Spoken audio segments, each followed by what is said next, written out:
चलिए बात कर लेते हैं पॉल्यूशन की। तो दिल्ली में फॉग और स्मॉग का डबल अटैक देखने को मिल रहा है। एनसीआर में फिर से पॉल्यूशन की भयंकर मार देखने को मिल रही है। पहाड़ों में बर्फबारी से मैदानी इलाकों में ठंड बढ़ गई है। हरियाणा के आधे से ज्यादा जिलों में शीतलहर है। प्रदेश के कई जगहों पर कोहरा छाया रहा। तो दिल्ली में फॉग भी है, स्मॉग भी है, एक तरह से डबल अटैक। दिल्ली वासी परेशान है। आसपास के इलाकों में भी लोगों को परेशानी हो रही है। हरियाणा के भी कई शहरों में प्रदूषण बढ़ा है। एनसीआर में फिर से पॉल्यूशन की भयंकर मार देखने को मिल रही है। पहाड़ों में बर्फबारी से मैदानी इलाकों में ठंड बढ़ गई है। हरियाणा के आधे से ज्यादा जिलों में शीतलहर है। प्रदेश में कई जगहों पर कोहरा छाया रहा।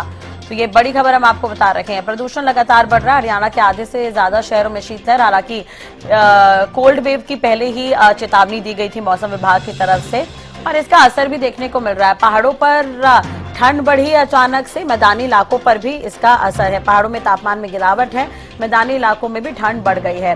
वहीं अगर हम प्रदूषण की बात करें तो प्रदूषण या पोल्यूशन स्मॉग की मोटी चादर देखने को मिल रही है। सुबह सुबह लोगों को घर से निकलने में काफी समस्या है। सांस संबंधी बीमारी हो रही है, क्योंकि सांस लेने में परेशानी भी हो रही है। तो लोगों का घर से निकलना मुश्किल और पोल्यूशन की भयंकर मार देखने को मिल रही है। दो तस्वीरें एक बार फिर से आपको बता दें। रफी मार्ग और ताल कटोरा की तस्वीर आप देख सकते हैं। दिल्ली में अचानक से प्रदूषण बढ़ा है। फॉग से पहले ही लोग परेशान थे। स्मॉग की मोटी चादर भी अब देखने को मिल रही है। तो पोल्यूशन भी एक तरफ है, वहीं दूसरी तरफ ठंड भी अचानक से बढ़ी है। तो एनसीआर में, दिल्ली एनसीआर में ठंड का कहर जो है वो अब देखने को मिल रहा है। इसके अलावा प्रदूषण भी एक समस्या है। लोगों के स्वास्थ्य पर इसका असर पड़ रहा है। इंडिया गेट, एम्स, रफी मार्ग और ताल कटोरा की तस्वीरें एक बार फिर से देख लीजिए। ये 4 तस्वीरें हम आपको दिखा रहे हैं। इससे पहले आप 2 तस्वीरें देख रहे थे रफी मार्ग और ताल कटोरा की, और अब ये 4 तस्वीरें आप देख रहे हैं इंडिया गेट, एम्स की। ये तस्वीरें हम आपको दिखा रहे हैं।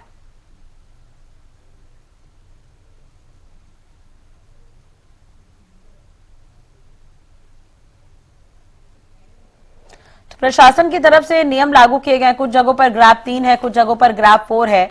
प्रशासन कुछ जगहों पर नाकाम रहा है इसके नियमों को पालन करवाने के लिए। कहा जा रहा है सख्ती से पालन हो, लेकिन कुछ जगहों पर लापरवाही भी देखने को मिल रही है। यही कारण है कि हालात कंट्रोल में नहीं है।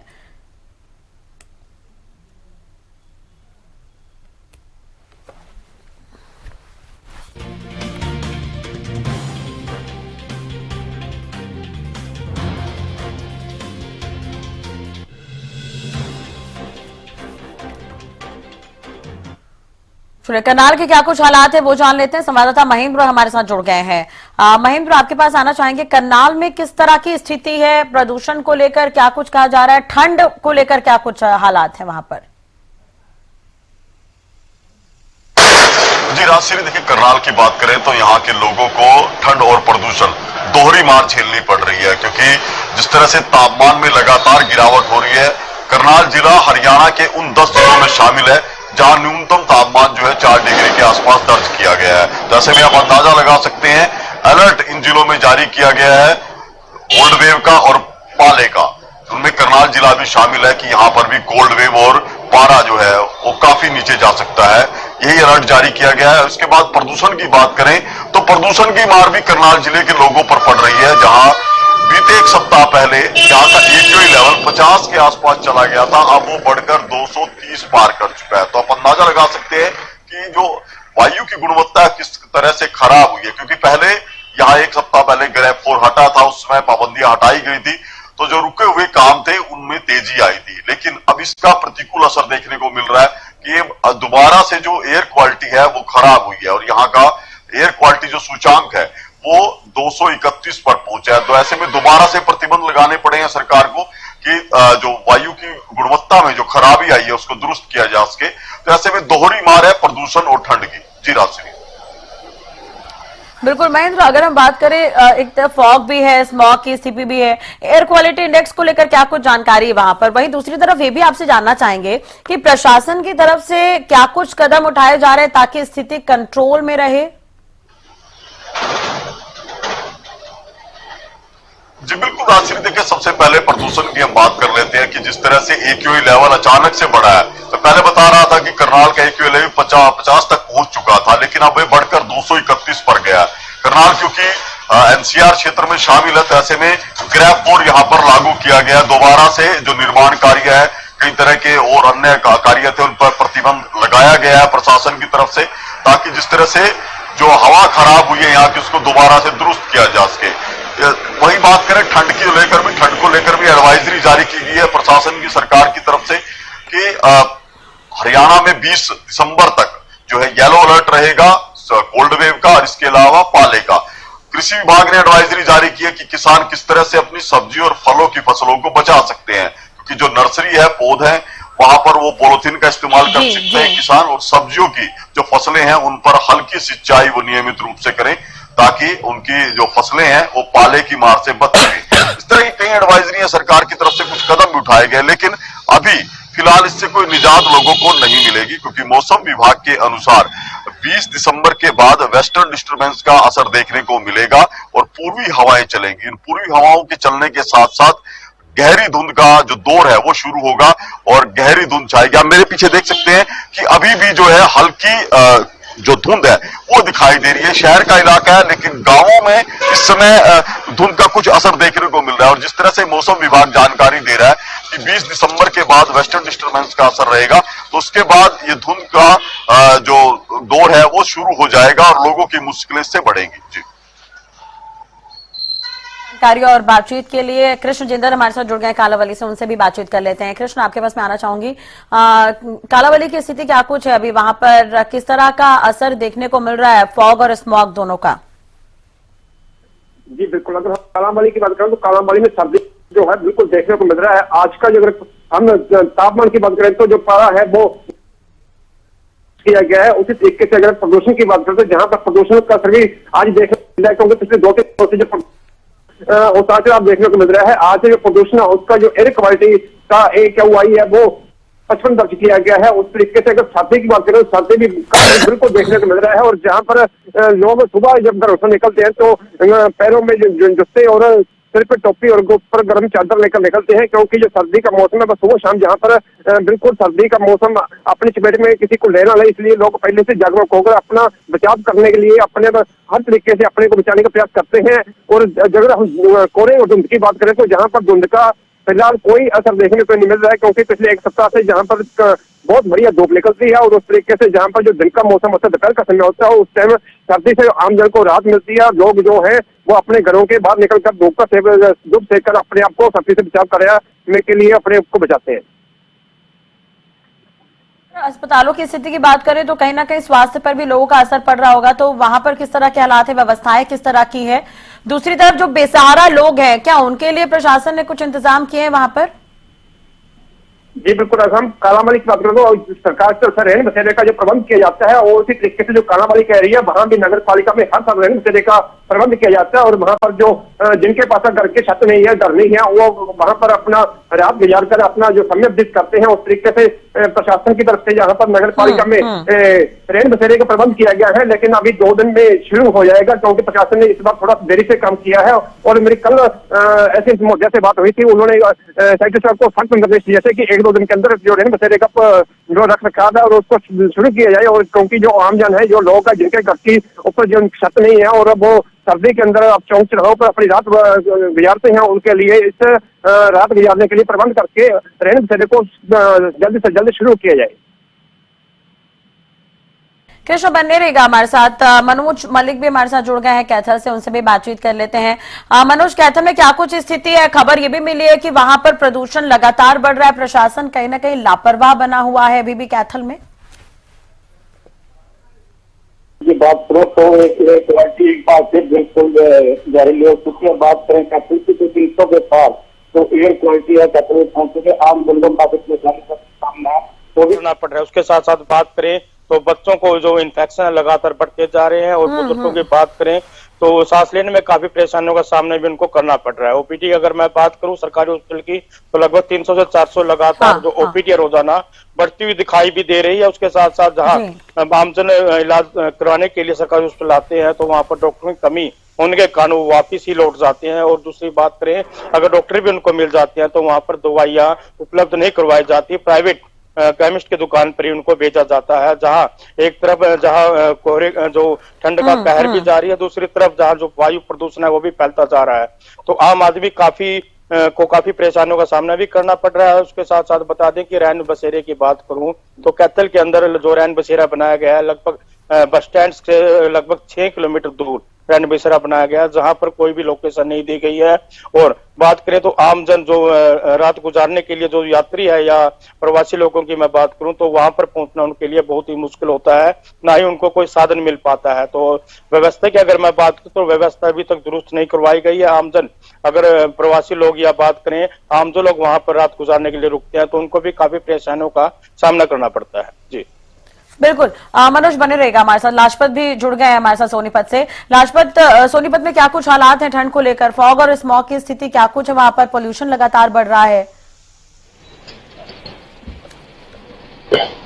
जी बिल्कुल, देखिए लगातार हरियाणा न्यूज की जो मुहिम है वो लगातार लोगों को जागरूक करती है। जैसे फिर से आज की मौसम की पहली जो धुंध है वो आपको जरूर दिखाई दे रही है, मेरे पीछे आपको दिखाई दे रही है। और लगातार आपको बता दें कि सोनीपत एक ऐसा शहर है जहां पर पूरा वर्ल्ड बरसता है, पूरा देश नहीं, पूरे अलग अलग देशों के यहाँ पर लोग भी हैं। लेकिन सबसे बड़ी लापरवाही जो है एनएचआई की दिखाई देती है। जो बड़े रोड है, देश का सबसे बड़ा हाईवे जो है 44 जो है, केएमपी केजीपी है, मेरठ हाईवे है, अनेक तरह के हाईवे हैं जो अलग अलग राज्य को जोड़ते हैं। आपको वहां की स्थिति बता दूं मैं कि जब भी इस तरीके की फॉग होती है या जो मौसम बदलता है तो वहां पर हादसे काफी बड़े देखने को मिलते हैं। जहां लगातार जो लापरवाही ये भी देखने को मिलती है, जहां व्हाइट पट्टी होनी चाहिए, रिफ्लेक्टर होने चाहिए, लाइटों की व्यवस्था होनी चाहिए, जो यात्रियों को सबसे बड़ी जरूरत होती है। टोल वसूले जाते हैं लेकिन लोगों की मृत्यु हो जाती है, जिसकी खामियाजा जो उसी परिवार को भुगतना होता है। एनएचआई की बड़ी लापरवाही दिखाई देती है, जहां जिम्मेवारी बनती है लेकिन जिम्मेवारी से बचते हुए नजर आते हैं। जहां हाईवे केएमपी केजीपी का उद्घाटन जो है, जो केजीपी का जो उद्घाटन देश के प्रधानमंत्री ने किया था, लेकिन कोई व्यवस्था आपको नहीं दिखाई देगी। जो केएमपी का उद्घाटन मनोहर लाल खट्टर जो मुख्यमंत्री थे उन्होंने उद्घाटन किया था, कोई व्यवस्था आपको नहीं दिखाई देगी। देश का सबसे बड़ा हाईवे जो 44 है उस पर आपको कोई व्यवस्था दिखाई नहीं देगी। चौक चौराहों पर कोई रिफ्लेक्टर नहीं है, कोई खड़े तो फॉग जो है वो साफ नजर आ रहा है, लेकिन उसके बावजूद प्रशासन क्यों लापरवाह है? इस पर क्या कभी बात नहीं की जाती है? चलिए बने रहेगा राजपथ, इस पर आगे भी हम बात करेंगे। मनोज लगातार जुड़े हुए हैं। मनोज, जब पराली जलाने के मामले सामने आए थे तो भी कैथल आगे था।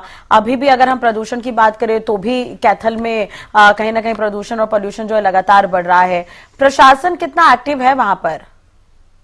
बिल्कुल, देखिए अगर बात करूं प्रशासन की तो कुछ दिन पहले जो मामले थे पराली जलाने के बिल्कुल खत्म हो चुके थे। किसान जो फसल अवशेष थी काफी किसानों ने जलाई भी थी, जिसको लेकर वायु प्रदूषण बढ़ा था। लेकिन अगर मैं बात करूं दोबारा फिर जो वायु प्रदूषण है वो लगातार बढ़ता जा रहा है। आमजन काफी परेशान दिखाई दे रहा है, सांस लेने में काफी परेशानियों का सामना भी हो रहा है। और स्वास्थ्य विभाग द्वारा भी नोटिफिकेशन जारी कर दिया गया है कि जो बुजुर्ग लोग है या बुजुर्ग महिला है वो बहुत ही कम घर से बाहर निकले, अगर निकले तो मास्क लगा कर ही निकले ताकि उनको सांस लेने में परेशानी का सामना ना करना पड़े। दूसरी तरफ मैं बात करूं भट्टे चालकों की तो संचालकों की, तो उनके ऊपर भी काफी नोटिस दिए गए थे, जुर्माना भी उनके ऊपर लगाया गया था जिला प्रशासन के द्वारा। तो अब भी वो मानने को तैयार नहीं है, क्योंकि जो एक ही दम बात करें तो 300 पार एयर क्वालिटी कैथल के होना एक काफी गंभीर मामला सामने मामला ये बताया जा रहा है। और स्वास्थ्य विभाग द्वारा भी लगातार गाइडलाइन भी जारी की जा रही है। और पता चाहिए कि प्रशासन को जो पहले फसल अवशेष के समय में जो छिड़काव किया गया था वो छिड़काव भी दोबारा जिला प्रशासन द्वारा करवाया जाना चाहिए, ताकि जो आमजन है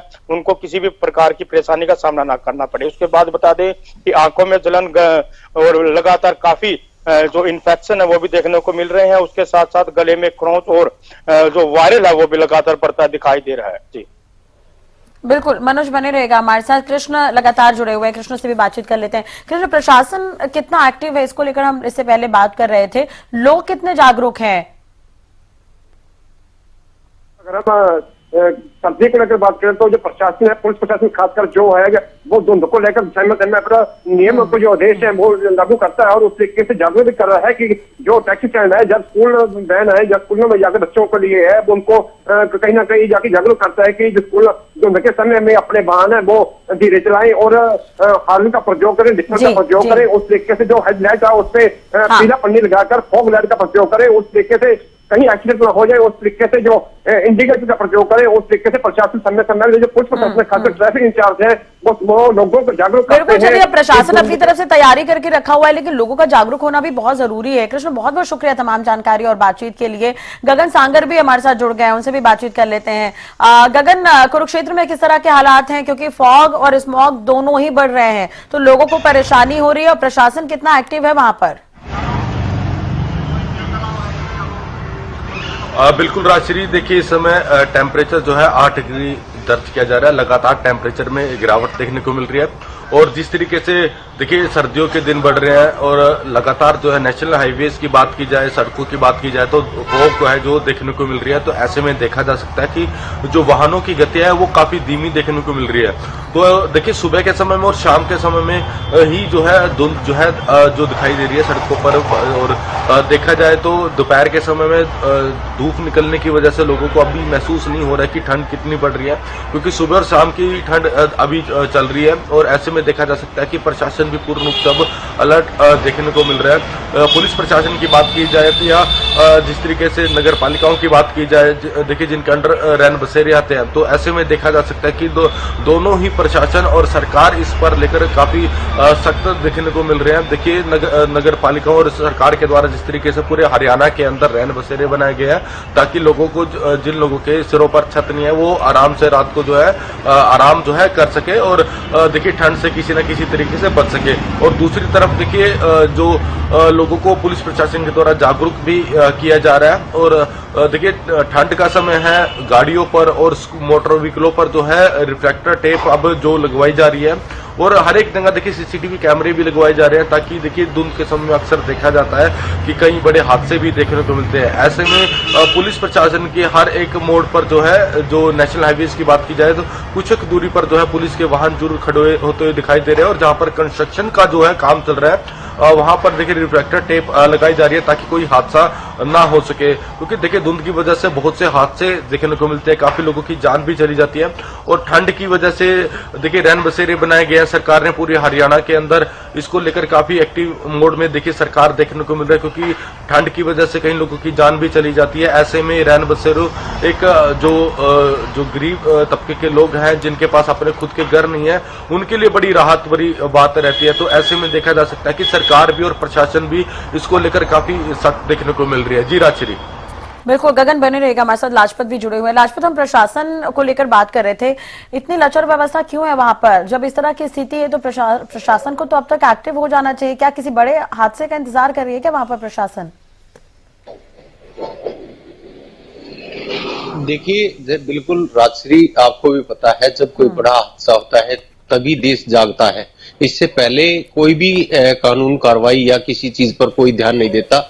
जब हादसे होते हैं तो फाइलें बनती हैं, फाइलें बनकर रखी जाती हैं और उन पर कानून कार्रवाई की जाती है। वो सिर्फ कानून कार्रवाई होती है। आपको भी पता है कि सोनीपत एक ऐसा शहर है जहां पर जो दिल्ली से निकाली गई जो फैक्ट्रियां थी वो पोल्यूशन फैलाती हैं। कंस्ट्रक्शन का काम लगातार जारी है। जहां अब धुंध भी पड़ेगी और पोल्यूशन भी फैलेगा तो लगातार जो है लोगों के लिए काफी बड़ी आफत बनेगी। एक अपील यात्रियों से जरूर है कि जब आप सोनीपत में घुसे और सोनीपत से जब निकले तो आप ध्यान से अपनी ड्राइवरी करें, क्योंकि सोनीपत में आपको कोई भी हादसे का सामना करना पड़ सकता है। इसलिए अपील है कि जब भी जिस हाईवे से गुजरे तो अपने आप की सुरक्षा रखें, क्योंकि हाईवे पर काफी बड़ी लापरवाही दिखाई देती है, क्योंकि यहाँ पर अनेक तरह की समस्याओं का सामना काफी लोगों को करना होता है।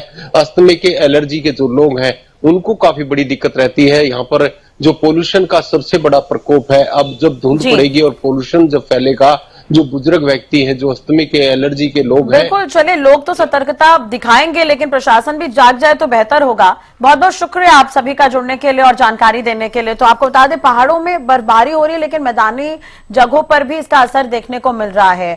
फॉग भी है और स्मॉग भी है, लेकिन कहीं कहीं पर प्रशासन अलर्ट है, कहीं कहीं पर प्रशासन अलर्ट नहीं है। चलिए इसी के साथ ही बुलेटिन में इतना ही। खबरों के लिए आप देखते रहिए हरियाणा न्यूज।